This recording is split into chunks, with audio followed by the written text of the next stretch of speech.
Bacaan dari kitab pertama Samuel. Pada waktu itu, bergemaslah Saul dan turun ke padang gurun Zif, dan dengan 3.000 orang yang terpilih dari orang Israel untuk mencari Daud di padang gurun itu. Pada suatu malam, ketika Saul dan para pengiringnya sedang tidur, datanglah Daud dengan Abisai ke tengah mereka, dan tampaklah di sana Saul berbaring tidur di tengah-tengah perkemahan, dengan tombaknya terpancang di tanah pada sebelah kepalanya, sedang Abner dan rakyat berbaring sekelilingnya. Lalu berkatalah Abisai kepada Daud, "Pada hari ini Allah menyerahkan musuhmu. Oleh sebab itu, izinkanlah kiranya aku menancapkan dia ke tanah dengan tombak ini. Sekali tikam saja sudah cukup. Tidak usah dia kutancapkan 2 kali." Tetapi kata Daud kepada Abisai, "Jangan memusnahkan dia, sebab siapakah yang dapat menjamah orang yang diurapi Tuhan dan bebas dari hukuman?" Kemudian Daud mengambil tombak dan genti raja dari sebelah kepala Saul. Lalu mereka pergi. Tidak ada yang melihatnya, tidak ada yang mengetahuinya, tidak ada yang terbangun, sebab sekaliannya tidur, Tuhan telah membuat mereka tidur lelap. Setelah Daud sampai ke seberang, berdirilah ia jauh-jauh di puncak gunung, sehingga ada jarak yang besar antara dia dan mereka. Lalu Daud berseru kepada Raja Saul, "Inilah tombak tuanku raja.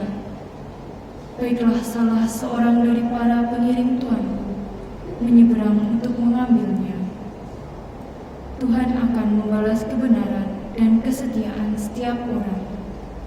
Sebab pada hari ini Tuhan menyerahkan tuanku ke dalam tanganku. Tetapi aku tidak mau menjamah orang yang diurapi Tuhan." Demikianlah sabda Tuhan.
Bacaan dari surat pertama Rasul Paulus kepada jemaat di Korintus.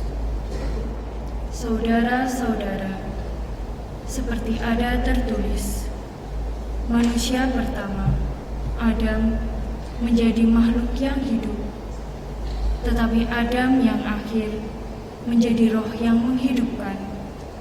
Yang mula-mula datang bukanlah yang rohania, melainkan yang alamiah. Barulah kemudian datang yang rohania. Manusia pertama berasal dari debu tanah dan bersifat jasmania. Manusia kedua berasal dari surga. Makhluk-makhluk alamiah sama dengan yang berasal dari debu tanah, dan makhluk-makhluk surgawi sama dengan dia yang berasal dari surga. Jadi, seperti kini kita mengenakan rupa dari manusia yang alamiah, demikian pula kita akan mengenakan rupa dari yang surgawi. Demikianlah sabda Tuhan.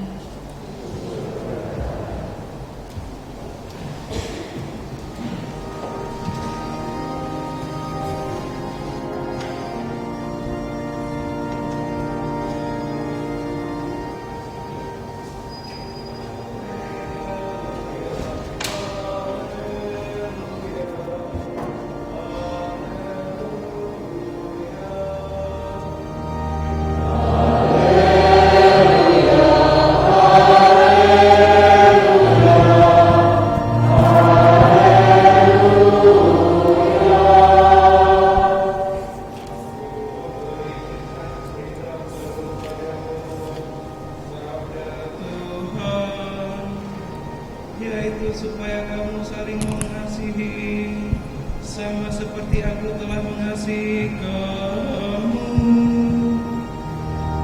Haleluya, haleluya, haleluya, haleluya,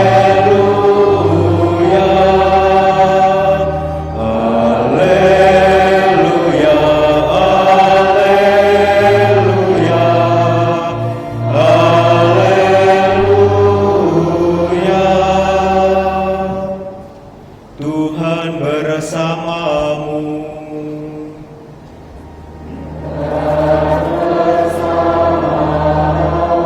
Inilah Injil suci menurut Santo Lukas.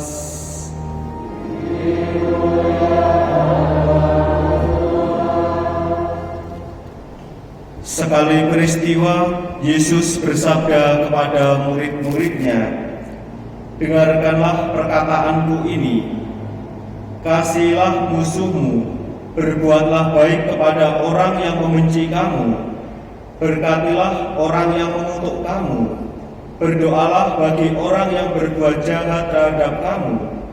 Bila orang menampar pipimu yang satu, berikanlah juga pipimu yang lain. Bila orang mengambil pakaianmu, biarkan juga ia mengambil jubahmu. Berilah kepada setiap orang yang meminta kepadamu, dan janganlah meminta kembali kepada orang yang mengambil milikmu. Sebagaimana kamu kehendaki supaya orang melakukan sesuatu kepadamu, lakukanlah juga demikian kepada mereka.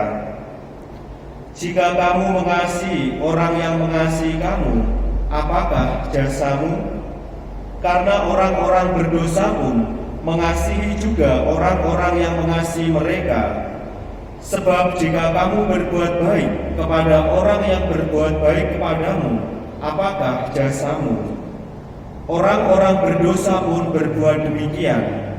Jika kamu meminjamkan sesuatu kepada orang dengan harapan akan memperoleh sesuatu dari dia, apakah jasamu? Orang-orang berdosa pun meminjamkan kepada orang-orang berdosa supaya mereka menerima kembali sama banyak. Tetapi kamu, kasihilah musuhmu dan berbuatlah baik kepada mereka, dan pinjamkan tanpa mengharapkan balasan, maka upahmu akan besar, dan kamu akan menjadi anak-anak Allah yang Maha Tinggi. Sebab Ia baik terhadap orang-orang yang tidak tahu berterima kasih dan terhadap orang-orang jahat. Hendaklah kamu murah hati, sama seperti Bapamu adalah murah hati. Janganlah kamu menghakimi, maka kamu pun tidak akan dihakimi. Janganlah kamu suka mempersalahkan, maka kamu pun tidak akan dipersalahkan. Ampunilah, maka kamu akan diampuni. Berilah, maka kamu akan diberi. Suatu takaran yang baik, yang dipadatkan, yang digoncang, dan yang tumpah keluar akan dicurahkan ke dalam pangkuanmu. Sebab ukuran yang kamu pakai untuk mengukur akan diukurkan pula kepadamu. Demikianlah sabda Tuhan.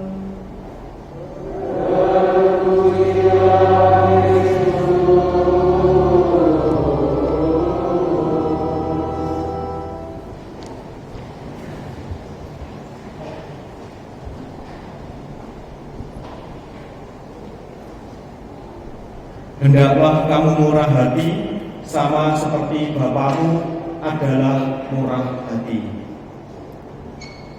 Saudara-saudari yang terkasih, beberapa tahun yang lalu, khususnya pada 8 Desember 2015 sampai dengan 20 November 2016, Paus kita, Bapak Paus, menetapkan hari gereja dengan tahun jubileum luar biasa kerahiman ilahi dengan tema Misericordiae Vultus atau wajah kerahiman, di mana selama setahun itu kita semua diajak untuk mengenali dan merenungkan kembali bahwa Allah adalah kasih. Maka selama setahun itu, kalau kita masih ingat bagaimana diadakan sakramen tobat secara rutin, kemudian diadakan aksi-aksi rohani, aksi-aksi jasmani, yang semuanya bertujuan untuk menghadirkan kasih, dan kita pun juga diperbarui menjadi pribadi-pribadi yang penuh kasih. Di dalam bulannya Misericordiae Vultus, wajah kerahiman Bapak Paus, kita perlu terus-menerus merenungkan misteri kerahiman. Ia adalah sebuah sumber sukacita, ketenangan, dan kedamaian. Kita diajak untuk merenungkan kembali misteri kerahiman Allah, bahwa di dalam kerahimannya kemurahan hati, pengampunan, dan belas kasih mengalir darinya, dan kita diajak untuk senantiasa memperbarui wajah kerahiman kita supaya dari hari ke hari menyerupai Allah sendiri yang adalah kasih. Di sini saya merenungkan bahwa apa yang diungkapkan oleh Bapak Paus menjadi permenungan, menjadi penyadaran bagi kita bersama bahwa kita sebagai orang-orang Kristiani, sebagai murid-murid Kristus, dikenal karena identitas kita. Identitas macam apa yang akan kita hadirkan? Wajah macam apakah yang akan kita hadirkan? Maka wajah kerahiman ilahi bukanlah wajah secara fisik. Kita bisa memoles wajah kita dengan berbagai macam make up. Mungkin kalau ada yang sudah mulai luka dan sebagainya, kita bisa menyembuhkan dengan kosmetik dan sebagainya. Tetapi Bapak Paus mengajak kita semua bahwa wajah itu bukan lagi wajah secara fisik, tetapi wajah itu adalah melainkan inti dari kehidupan manusia, yaitu adalah hati yang penuh belas kasih. Saudara-saudari yang terkasih, dalam keseharian kita, kalau kita renungkan, kalau kita sadari kembali, pasti kita pernah mengalami yang namanya perselisihan. Kita pasti pernah mengalami yang namanya pengalaman konflik. Mungkin kita juga pernah menyakiti, mungkin kita juga pernah disakiti, dan lain sebagainya. Di dalam situasi semacam itu, seringkali kita belum mampu menghadirkan belas kasih sebagaimana yang diperintahkan Yesus kepada kita semua, dengan mengatakan kasihilah musuhmu. Kita diajak untuk menempatkan belas kasih kepada siapapun yang kita jumpai. Justru yang terjadi seringkali adalah kita berusaha untuk mencari cara, kita mencari usaha-usaha supaya kita senantiasa merasa diri dalam benar sendiri. Dan di sanalah kemudian perseteruan, perselisihan tidak akan pernah selesai. Yang terjadi adalah saling mengumpat, saling menuduh, saling mencurigai, dan lain sebagainya. Maka menjadi permenungan bagi kita bersama, apakah mengasihi orang, mengasihi sesama kita, terlebih-lebih orang yang pernah menyakiti kita, yang entah itu sesama kita, keluarga kita, dan siapapun juga, apakah mungkin kita memberikan pengampunan dan kasih kepadanya? Kita mendengarkan sabda Tuhan dalam Ekaristi pada minggu ini, bahwa sabda Tuhan menawarkan suatu cara hidup yang berbeda. Di manakah letak perbedaannya? Perbedaannya adalah bahwa kita diajak untuk memiliki cara hidup sebagai orang beriman, bukan lagi seperti cara hidup yang hanya mengandalkan pikiran duniawi, tetapi juga mengandalkan pikiran Kristus. Filipi bab 2 ayat 5. Maka di sini sangat jelas sekali bahwa Tuhan memberikan suatu cara yang berbeda. Dan cara itu adalah dengan menghadirkan wajah kerahiman, wajah belas kasih, seperti yang diinjilkan, seperti yang dikisahkan bagaimana dalam Injil kita diajak ketika kita mengalami tidak enak hati dengan orang lain. Justru Yesus meminta kepada kita semua mengasihi, berbuat baik, meminta berkat, dan bahkan malah untuk mendoakan. Apakah mungkin semua itu? Sebagai orang beriman, kita diajak untuk memiliki pengharapan bahwa kerapuan-kerapuan kita akan dilewati, akan dimampukan kalau kita sungguh-sungguh memiliki iman kepada Yesus sendiri. Saudara-saudari yang terkasih, sabda Tuhan mengajak kita semua untuk memiliki wajah yang penuh berbelas kasih. Kita bisa merenungkan kembali selama ini wajah macam apakah yang sudah kita hadirkan kepada gereja kita, wajah seperti apakah yang sudah kita hadirkan kepada keluarga kita, kepada Yesus sendiri. Apakah kita senantiasa menghadirkan wajah yang penuh amarah, wajah yang kurang bisa bersyukur, wajah yang masih sering berputus asa, wajah yang saling membenci dan sebagainya? Kita bisa lihat bagaimana dunia ini menjadi kacau balau. Komunitas kita tidak bisa bertumbuh dengan baik ketika di sana mulai ada wajah-wajah yang memiliki kedosaan, wajah-wajah yang kurang bisa menghadirkan sukacita dan kebaikan. Nah, maka kita diajak untuk menghadirkan wajah yang penuh belas kasih. Dimulai dari mana? Dimulai dari diri kita sendiri. Apakah kita saling memberikan sapaan kepada saudara-saudari kita? Apakah kita mau mengatakan minta maaf, terima kasih, minta tolong kepada komunitas keluarga kita, kepada saudara kita, dan siapapun yang kita jumpai? Banyak perbuatan-perbuatan kecil yang bisa kita lakukan untuk menghadirkan wajah belas kasih itu dimanapun kita berada. Saudara-saudara yang terkasih, kalau kita memiliki iman seperti yang dikatakan oleh Kristus sendiri, supaya kita senantiasa mengandalkan pikiran-pikiran Kristus, berarti kita diajak dengan sungguh-sungguh untuk mengimani dan meresapkan bahwa kasih ini menjadi suatu spirit, menjadi kekuatan, menjadi jiwa kita.